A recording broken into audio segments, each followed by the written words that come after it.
UEFA Euro 2008 would be a game that would celebrate the football tournament of that year, releasing on a multitude of different consoles along with the PlayStation 2. It allowed you to play from a select group of teams that would have been available within the tournament, but even a few additional teams that weren't. That allowed you to play through the entire tournament pretty much at your own leisure. The game follows off the back of many of EA's popular football games with the likes of FIFA and the like. Around every 4 years, whenever there's a new tournament, either the World Cup or the European Cup, usually they always release a game to capitalise currently on the tournament because there's massive hype building up to it. And usually what ends up happening is the game does be scaled back somewhat because you don't have access to club teams and you don't have all of the additional features and so forth that you would see in the more mainstream entries that would have been released constantly every year. But what that allowed for was tweaking of various gameplay dynamics so that the game would have more focus on the playability and control systems rather than everything else that was in the games themselves. Because with all of the mainstream games,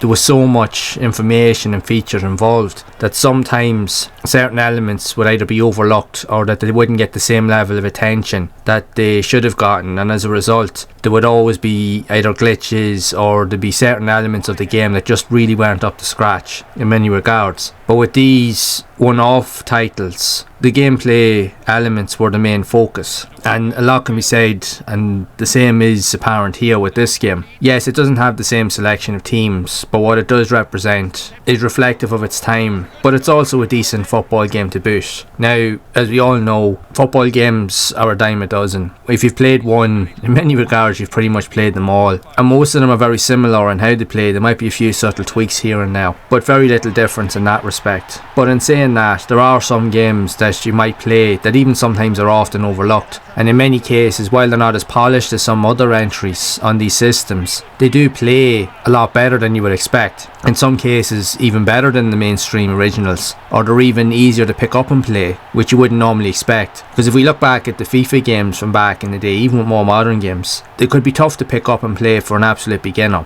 especially if you didn't understand the control systems. But I have to say, with UEFA Euro 2008, it was a fun game to play, and in fairness to it, it was a lot easier to pick up and play compared to more mainstream FIFA games or football games of the time. The graphics might not have been as polished, but definitely the gameplay was easier to master, in all fairness to it. Mind you, it's still difficult to score goals, but the overall gameplay and concept of it is definitely as good as it probably ever could have been for that time period, in fairness to it. Like, you're not really going to be exposed to anything new with regards to what it tries to do, but it does a good job of the gameplay, and it is fun to play in short bursts, even in the single player modes. But definitely where you'll have the most fun with this, as in with all football games, is always playing multiplayer with a group of friends, and this game definitely appeals in that nature as well, as it is a lot of fun to play in that respect. It is what it is. It's just another typical football game, although it is better than some of the other ones that are on the PlayStation 2, I must admit. It is actually a lot of fun. The more you found yourself sitting down with it, the more intrigued